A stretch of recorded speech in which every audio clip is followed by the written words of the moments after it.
music this morning.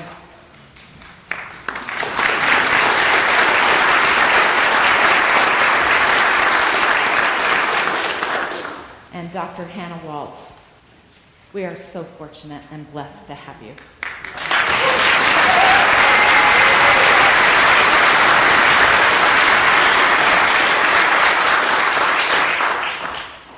The Dona Nobis Pacem that they are doing at the end of the service today is spectacular. The words to it are in your bulletin insert, and at the end of the sermon, you ought to have a reward for listening to someone speak for 10 or 15 minutes. So the Dona Nobis Pacem is your reward. You'll have to forgive me, those of you who are visiting. I have a dry sense of humor, so sometimes I have to tell people when to laugh. That was one of those times. So when we take our children to the shrine of the golden arches, you've been there, I'm certain, they always seem to lust for the meal that comes in the little cheap box with a prize that's worth nothing, and a combination that was christened in a moment of marketing genius, the Happy Meal. You all know the Happy Meal, right? You're not just buying fries and McNuggets and a dinosaur stamp. You're buying happiness. Their advertisements have convinced scores and scores of children that they have a little McDonald's-sized shaped vacuum in their souls. It's kind of like the quote, "Our hearts are restless until they find their rest in a Happy Meal." Now, I used to try to buy off my kids before. I'll give you just a little bit of extra money and you can buy a toy from the machine. Or let's just get a hamburger and fries and we'll save money for something you want much more. But their lamentations are extraordinarily embarrassing. They could be heard down the street. Everyone in town knew I was the mother who wouldn't buy happiness for her children. And people from all around looked to see who that tight-fisted, penny-pinching cheapskate was who would deny a child the meal of great joy. The problem with a Happy Meal is that when the happy wears off, they need a new fix.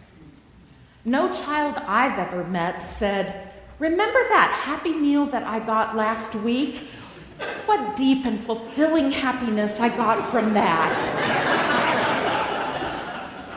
No, Happy Meals only bring happiness to McDonald's. You ever wonder why Ronald McDonald wears that grin? 20 billion Happy Meals, that's why.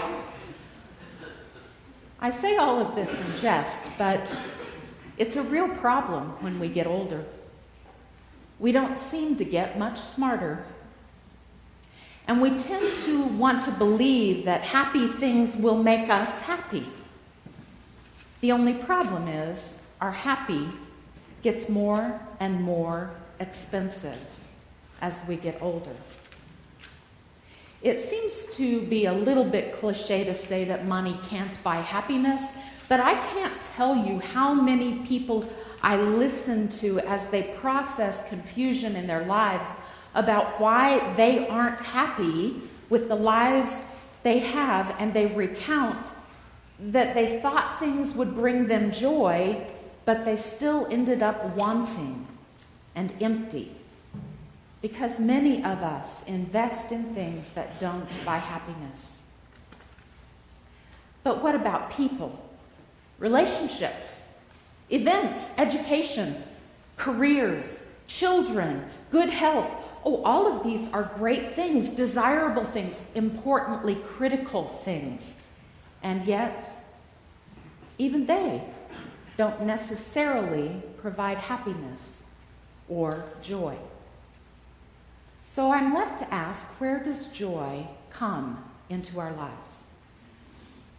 Joni Eareckson Tada, who is a woman known in society as a quadriplegic, and she paints beautifully with a brush in her teeth, And she tells a story about how she finds joy in her life.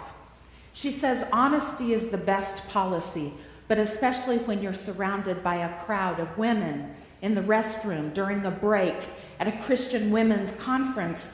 And one woman who's putting on lipstick in the mirror says, "Oh, Joni, you always look so put together, so happy, and here you are in a wheelchair.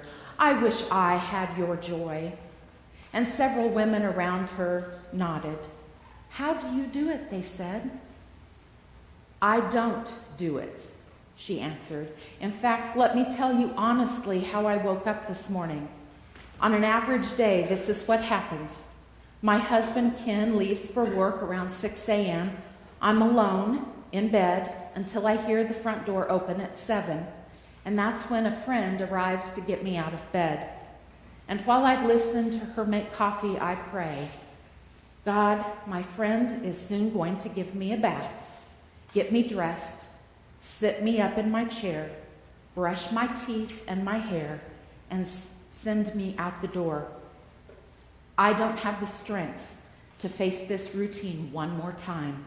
It's humiliating. I have no resources. I don't have a smile to take into this day." And the women around her ask, "What happens when your friend comes through the bedroom door?" And she said, "I turn my head toward her, and I give her a smile that is sent straight from heaven. It's not my smile, it's God's. And so," and Joni gestured to her paralyzed legs, "whatever joy you see in me was hard-won this morning." I think the thing about joy is that it doesn't come from things, and it doesn't even come from good relationships or great health or a wonderful job. Those are all important and worth having. But joy, true joy, comes from something that is much deeper and not dependent upon what experiences we have.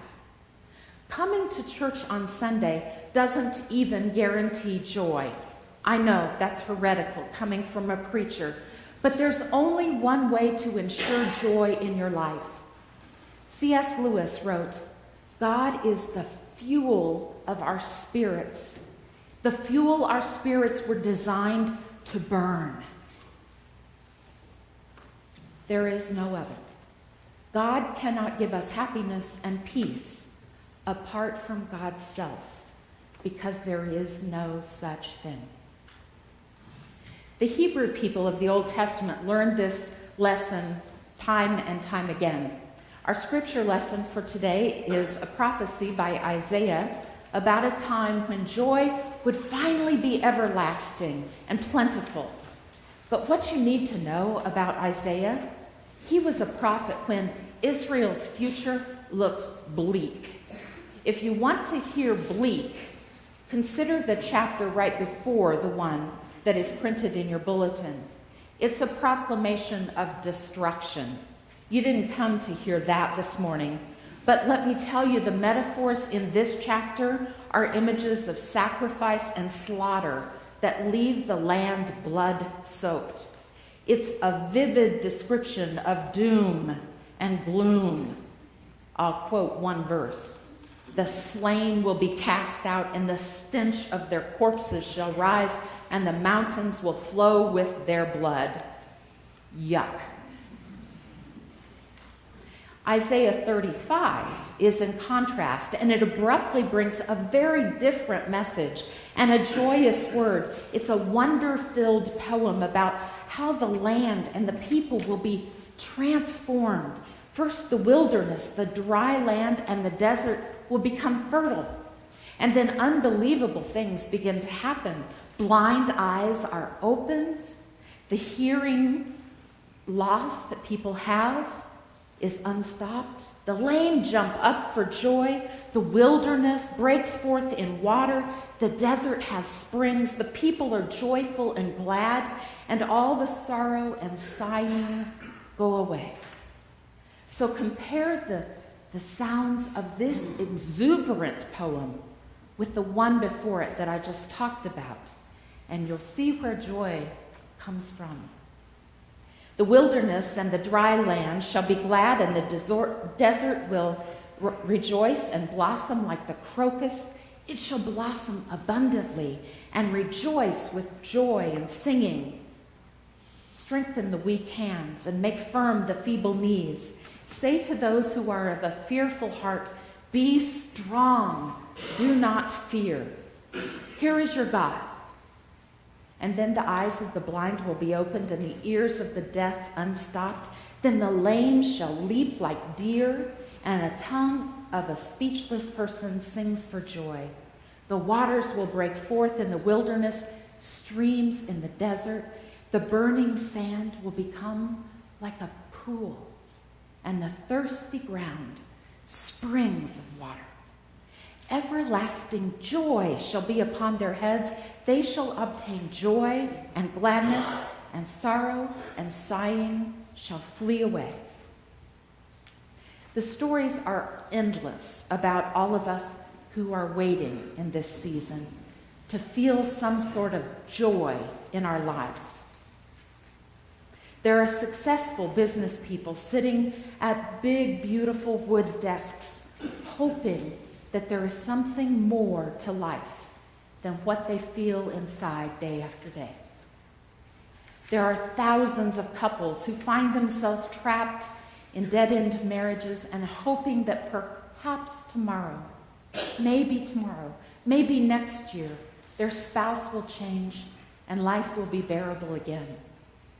There are people who even look to the church for joy, and they wonder why, when they attend regularly and give generously and participate, that they don't automatically walk away with some happiness in their souls. I know this will be a shock to you, but some of them even blame the minister, or the church, or God. Such stories could be multiplied endlessly. And some of us, I'm sorry to say, are living those stories. But the good news of the text is that we don't have to wait for joy to come and hit us on the head, because joy doesn't work that way. When people learn that I'm a minister, they often pose a theological problem. And I think the number one comment I hear from people, that is in or outside the church, is that they aren't certain they believe in God. And when I ask what the concept of God that they are considering might be, they often describe a God that is everywhere in heaven and yet really nowhere. They often describe God as external and unbelievable. I have learned to reply with a question. What if God is actually inside of us? Not external, but internal. What if there is no God unless we nurture and develop a sense of God within us and within others? Joy is available right here, right now, because joy comes from the Spirit of God living inside of us. It's not dependent upon circumstances in our lives. Joy is a part of the package with faith. It's ours to claim. It's ours to incorporate in our lives. And so let me ask you, if you are living your days one after another, wishing that there was more to your life, are you forging ahead, hoping that when this happens or when that occurs, you'll be happy? Are you driving through McDonald's looking for joy? Don't wait. Joy is already yours. And Christmas is just the right time to remember it, because you can't find joy in things. You can't even find joy in people and in good things. You can't find it in a Happy Meal or an almond joy. But you can find it in a prayer, a bite of communion bread, a wheelchair, or looking deeply inside for God born in you. Amen. And now we celebrate with a beautiful piece, Dona Nophi's Passion.